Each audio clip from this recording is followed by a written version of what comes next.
It's that time of the month again. Let's talk expenses.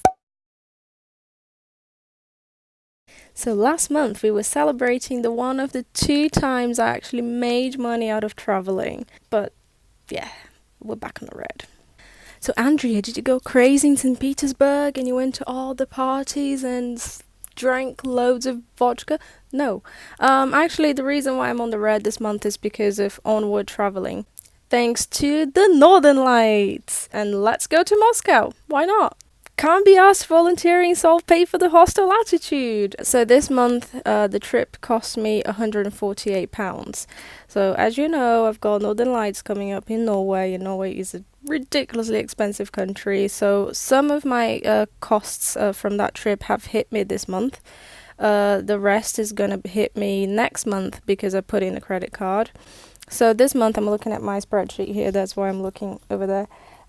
This month I've been hit with £138. So next month I'll still have to pay the hostel, which is so expensive, guys. Oh my god, it's like £77 for 3 nights. And also there's the tour. So I'm gonna see the lights with a tour. They will take me out of the city to like the better spot to see the lights. Because I've only got 4 days, so I can't really afford the risk of not seeing them. And the tour is about £120. I'm gonna book it when I'm there to maybe try and haggle. I don't know if that's going to even be possible. And also, so I didn't have to pay up front, because if I can delay the payment, that helps a bit. So according to my estimates, that the total cost of the trip is going to be £433. That's excluding any money I'm going to spend there, as in like food and like necessities and stuff, because I have no idea how much it's going to cost. Not cheap, I'm sure, and I'm gonna try and reduce those costs as much as I can. And for that very reason, I'm actually working extra hard this month. Like, I've been working so much. There was things I wanted to see in St. Petersburg that I didn't get to see because of this. And, it's so worth it because the Northern Lights are a massive item in my bucket list. So I'm not complaining. But I think this month next month, I'm gonna make the most I've made proofreading ever. And then there's a bit more in terms of onward traveling, which is to do with where I am now. I'm recording this from Moscow. I'm looking at my spreadsheet here. It's costing me £26 plus 13, so that's £39 total with the trains and with the hostel. In my tripping diaries number 6 or 7, I'm gonna link it here. I talked about how I made this trip so much cheaper than it could have been by researching the train tickets. So if you research the English train tickets in Russia, they're really expensive, like 3 times the amount you can get if you go straight to the Russian official website. So that's a good tip for you.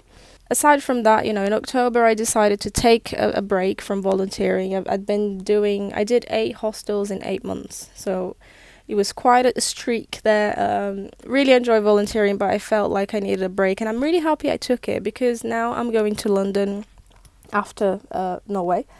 And I'm really looking forward to volunteering again, whereas before I was a bit like, oh my god, another hostel, another boss, another... But now I'm really looking forward. I've got like a renewed energy, so I'm really glad I took that break, but that break did mean that I had to pay for the hostel in St. Petersburg. And although they did give me a discount and the price is super cheap, I'm going to keep St. Petersburg at the back of my head if I ever need to chill for a bit and I don't want to volunteer. I think St. Petersburg and Chickadee Hostel specifically is the place to go, because it all cost me £144 for a month's stay with breakfast included. So adding up these extra expenses, it's onward traveling. I'm going to have to go somewhere after here, so there's always going to be an onward traveling cost.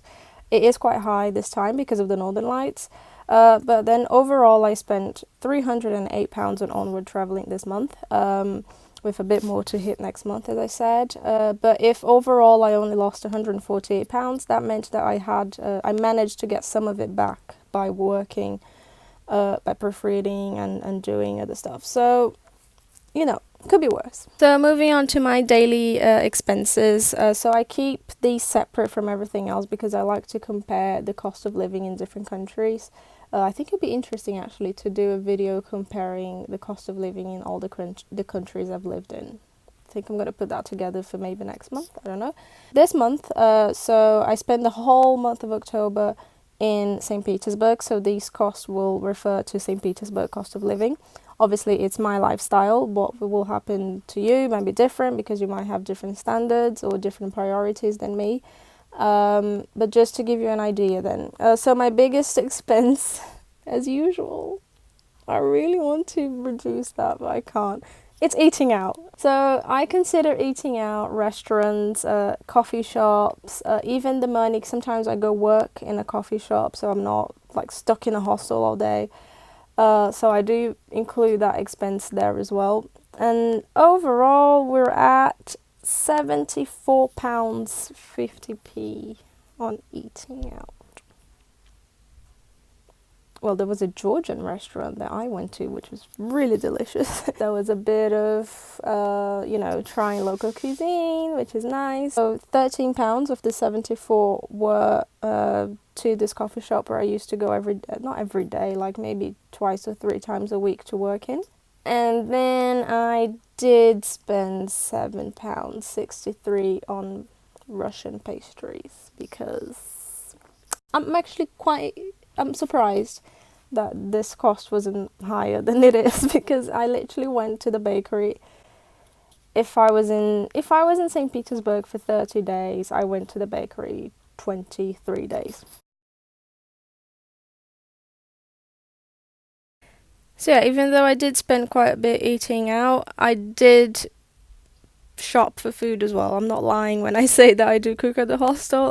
There was £57 spent in groceries. That's 32% of my total spend. I think if about a third of my total spend is coming from groceries, I think that's a good sign that I am actually cooking more. Because I didn't used to do these videos at the beginning of the trip, but I went to Portugal.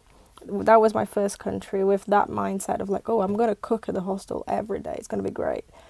But, I was still very inexperienced in this digital nomad life. And, oh my God, my eating out expenses were ridiculous that month. I really need to do a video comparing the different costs of living in the different countries because you will see my habits, like how I became smarter with money.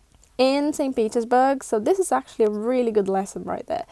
I was taking the metro a lot in St. Petersburg because the cost of the individual ticket is really cheap. It's something like 40p. I don't remember the conversion now, but it's so cheap and it's so tempting to get the metro, especially because St. Petersburg is gigantic. But then, it adds up, obviously, and I ended up spending £21 on transport. I must say, it does include a trip to a nearby city called Viborg. So that was £8. So the transport spend within the city of St. Petersburg was actually £13, which is it's not a lot, but then it's £13 that I could have not spent because I've got two legs, I can walk. I mean, sometimes I went to different islands and then maybe in those situations I should have taken the metro. But I think sometimes when you see the individual price of something, you get you all excited. It was like the pastries. The pastries individually, they were so cheap, but I ended up spending like £7 on them. £7 on pastries. I am not one to buy new things during my trips because I live off a carry-on, so I can't really fit anything in my bag. But as if you follow me on Instagram, you will have seen my quest for winter gear so I can take to Tromsø in Norway.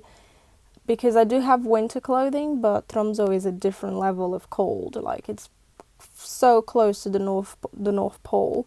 So obviously, it's right now there. I think it's like -10 now. So I had to buy snow boots. I had to buy a better pair of gloves. I had to buy a scarf, which I didn't have on me. So that was all £18 extra for this month's expenditure.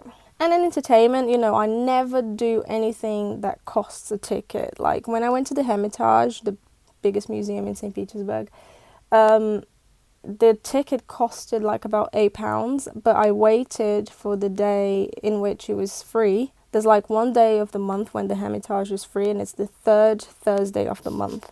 So I waited for that. I stood on a queue. It was super cold outside. It was like 0 degrees, but I stood in a queue for about an hour, and it was worth it because my expenditure in is what I call entertainment, because that's what Monzo categorizes it at. But paid tourist attractions basically, and it's only £4 because I paid to go inside the Spilled Blood Basilica, and I do not regret this because it's still so far is the most beautiful church I've seen on the inside, at least. Like today I went to the Christ Savior Church here in Moscow.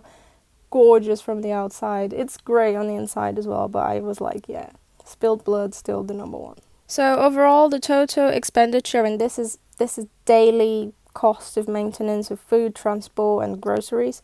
The total was £175 for a month in St. Petersburg. So if you're thinking about going to Russia, going to St. Petersburg, this is about how much you're going to spend in 4 weeks. Obviously, as I said in the beginning, this is my lifestyle and it might differ for you, but just so you have an idea maybe. But overall I'm pretty happy with it. I think 175 is nothing. In my first trip to Portugal, the 4 weeks I spent in Portugal, okay, don't quote me on this, I'm going to check this, and the next video I'll definitely put a comparison of cost of living in different countries, but I think I spent something like £269 off like monthly maintenance expenses in Portugal. So I've come a long way, guys. Experience is everything.